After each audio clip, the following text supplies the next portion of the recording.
This is The Raid, exposing the dark world of America's deportation machine. I'm your host, John Carlos Frey. Welcome to the podcast. May 2nd, 2026. Silver Hill, Alabama, a small town on the Gulf Coast. The kind of place where everybody knows your truck. Leo Garcia Venegas wakes up early that morning, like he does every morning, gets himself together, and heads out to his vehicle. He doesn't make it very far. An unmarked SUV rolls up, blocks him. Two men get out, no uniforms, federal badges. Before Leo can say a single word, before he can reach for his wallet, before he can identify himself, they pull him from the truck. They put him in handcuffs. They put him in their vehicle. They shackle him. Shackling, of course, means restraints around the ankles as well as the handcuffs I mentioned. And here's the thing that really disturbs me. When I wrote it and when I speak it, Leo Garcia Venegas is not a fugitive. He's not a suspect. He's not even undocumented, even though being undocumented doesn't warrant that kind of treatment. The shock of all of it is that he's a U.S. citizen. And this, what I just described, is the third time this happened to him. 3 times in less than 1 year. His own government.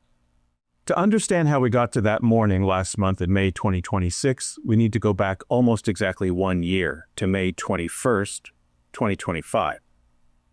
Baldwin County, Alabama, just east of Mobile along the coast. The area is booming, construction everywhere, new subdivisions going up fast to keep pace with the growth. That's where Leo works.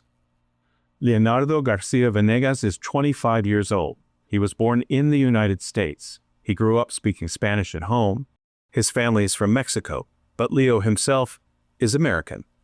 As American as Alabama soil that he's standing on every day while he works. As I said, he's a construction worker. He builds houses. He shows up, he does the job, and then he goes home. That's the life he was living, at least on May 21st. The construction site that day is on private property, fenced, gated, clearly marked. Inside the fence, Leo and a crew of workers are building the homes. It's early, the day's barely even started. Then the agents arrive. ICE, Immigration and Customs Enforcement. They come in camouflage, tactical gear, weapons, multiple agents. According to witnesses and later court filings, when they enter the site, they don't sweep the whole crew evenly. They go straight for the Latino workers. Leo sees what's happening. His brother is there. His brother is being detained. And Leo does what probably most of us might do. He gets out his phone and he starts recording.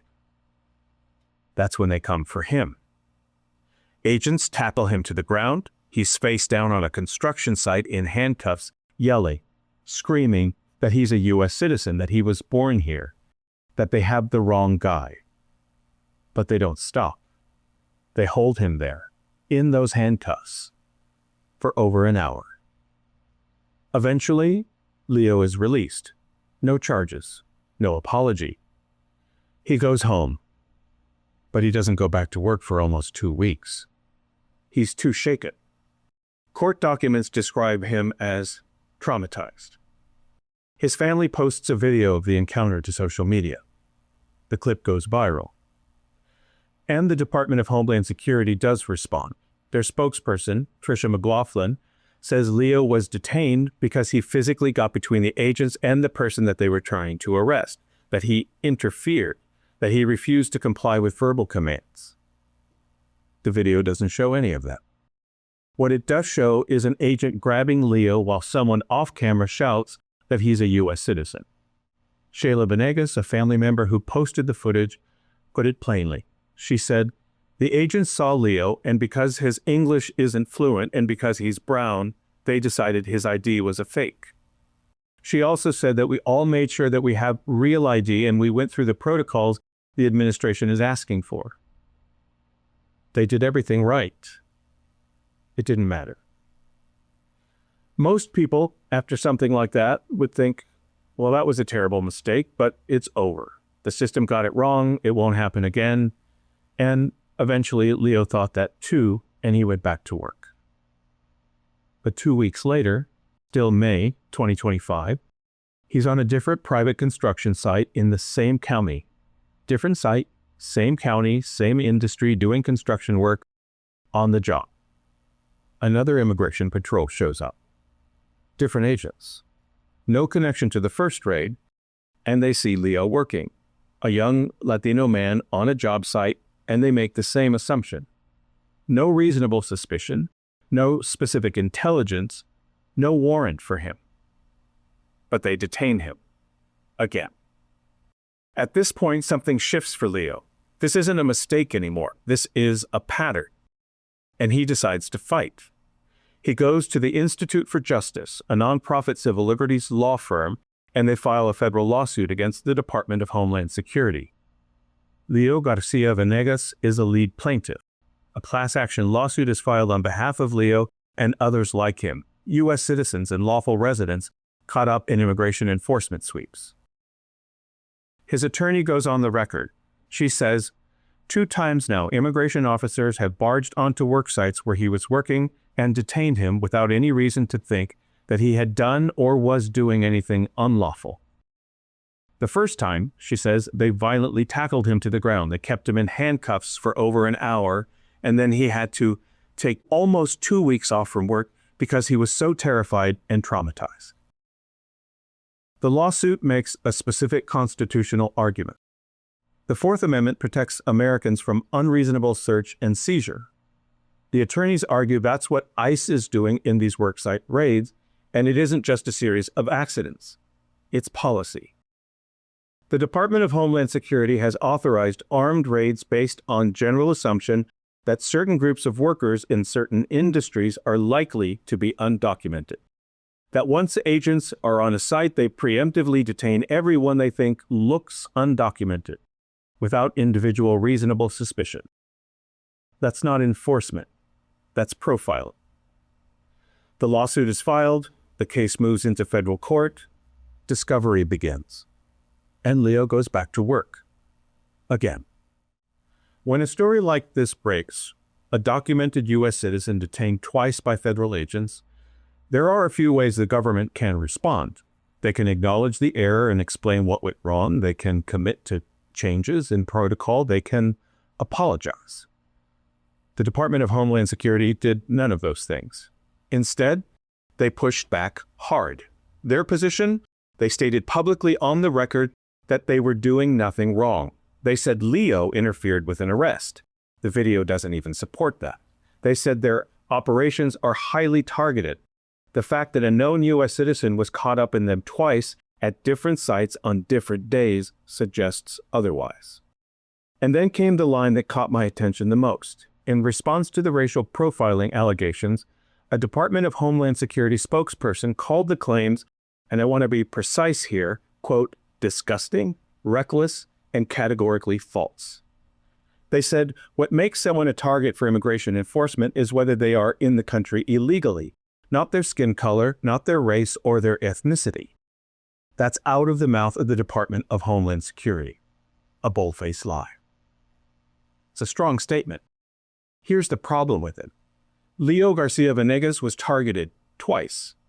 He's not in the country illegally, he's a citizen. So by their own stated logic, there must be some other explanation for why they jumped on him, why they singled him out twice on 2 different sites by 2 different teams of agents in the same county doing the same job. The Department of Homeland Security offered no explanation. None. Meanwhile, the lawsuit is active. Evidence is being gathered, depositions are being scheduled. Leo is cooperating with his legal team. He is, in every sense, playing by the rules. He's going through the system, the legal constitutional system, to challenge what happened to him. And then, while all of that is underway, it happens again. Let me bring you back to that morning, May 2nd, 2026. Leo is parking in front of his house in Silver Hill. He's in his brother's truck, his brother's car registered to his brother. That becomes relevant in a moment. An unmarked SUV pulls up and blocks him in. 2 ICE agents approach. In the declaration Leo later files in federal court, he writes that the agents had not asked him a single question before they restrained him. They pulled him out of the truck, they put him in handcuffs, And then this time, they shackled him. And as I said before, bound at the ankles, as if he were a fugitive who had just escaped a prison cell. He's been through this twice before. He knows who he's dealing with. He knows the routine. He's not surprised. He's not even scared. He's tired. Photos from the scene show Leo shackled, in the custody of immigration agents and local law enforcement, standing outside his own home on a Saturday morning. He's done nothing wrong. He had a real ID. He had a social security number. He was the lead plaintiff in an active federal lawsuit, the whole point of which was to stop exactly this from happening. And they did it again. When ProPublica reached out to the Department of Homeland Security for comment on this third detention, the agency released a statement. It said, and I want you to hear this carefully, Leonardo Garcia Venegas was not detained. Capital letters, that's how they spelled it, capital N-O-T, not detained. I wonder what the shackles and the handcuffs were for. Their explanation, ICE conducted a routine vehicle stop on a car registered to an illegal alien, meaning his brother. After Venegas' identity was established, he was released. A reporter followed up and asked a very reasonable question.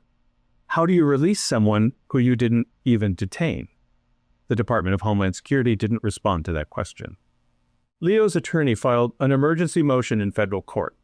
They wrote that this third incident, the shackling outside his home in the middle of an active lawsuit, demonstrates a continuing pattern and underscores the urgency of the case.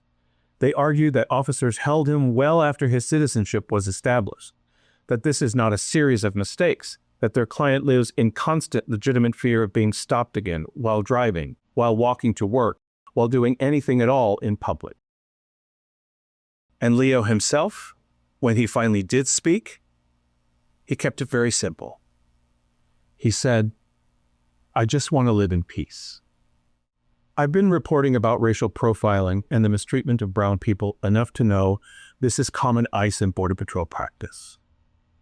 Leo Garcia Venegas, unfortunately, is not an anomaly. ProPublica published an investigation that found that more than 170 U.S. citizens were detained by immigration agents during just the first 9 months of the second Trump administration. Most of them Latino. Some held for hours, some for days, some were released only after proving citizenship through a process that shouldn't have been required of them in the first place. 170 citizens that we know of in 9 months. UCLA recently conducted a study suggesting that Latinos are the #1 target for immigration enforcement and are targeted 9 times more than other groups. It's clear by the numbers they're going after brown people and sorting out the details later. Fourth Amendment protections be damned. Just as a refresher, the Fourth Amendment protects individuals from unlawful search and seizure, which includes unlawful arrests and being unlawfully detained. To understand how this is even possible, you have to understand the pressure ICE operates under right now. That's not an excuse or an apology for their behavior and violations of law. It's the reason that they're doing what they're doing. The Trump administration has set mass deportation as its central domestic policy objective. The numbers they're chasing are enormous. The timeline is aggressive. The incentives inside the agency run toward action, toward arrests, toward results, not toward caution, not toward verification, not toward honoring the Constitution. In that environment, a young Latino man at a construction site isn't first and foremost a person with rights. He's a data point in a quota. And if you get it wrong, if it turns out he's a citizen, the consequences for the agent are nominal, minimal. There's no accountability mechanism that functions with any real force. You issue a statement, you call it a routine stop, you move on. The agents involved aren't reprimanded. It's just a way of doing business. The legal stakes of Leo's case, though, are genuinely significant. If the Institute for Justice prevails, if the court rules that the Department of Homeland Security has an unconstitutional policy of raiding work sites based on race and ethnicity rather than individualized suspicion, it could reshape how ICE conducts enforcement. Across the country, not just in Alabama, everywhere. That's why the government is fighting this so hard. And that may be part of why, even as the case proceeds in federal court, the encounters with Leo have continued. There's a word for what it does to a community when people with legal status, citizens, residents, workers, start to fear that going to work might get them arrested. It's called a chilling effect. You don't have to lock everybody up to change how everybody lives. You just have to make enough people afraid. And it works. As of today, Leonardo Garcia Venegas is still in Baldwin County, Alabama. He still goes to work. He still builds houses. He still is the lead plaintiff in a class action lawsuit in federal court challenging the constitutionality of how ICE conducts worksite raids. He's been tackled, he's been handcuffed, and he's been shackled by agents of the United States government 3 times in less than 1 year while holding a real ID, while being a citizen by birth, while doing nothing, absolutely nothing wrong. And he still doesn't know if there will be a 4th time. That's the story. But I want to leave you with something to sit with. We talk a lot about due process, about constitutional rights, about what it means to be an American.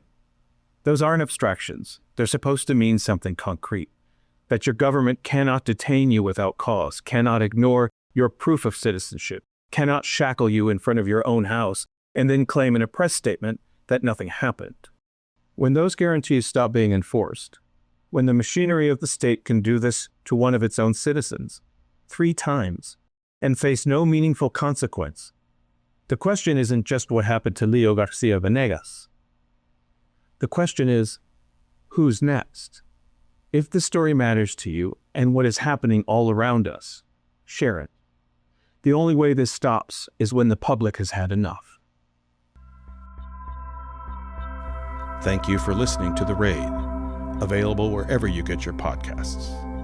For more information about our guests and the subjects we cover, please visit our website at theraidpodcast.org.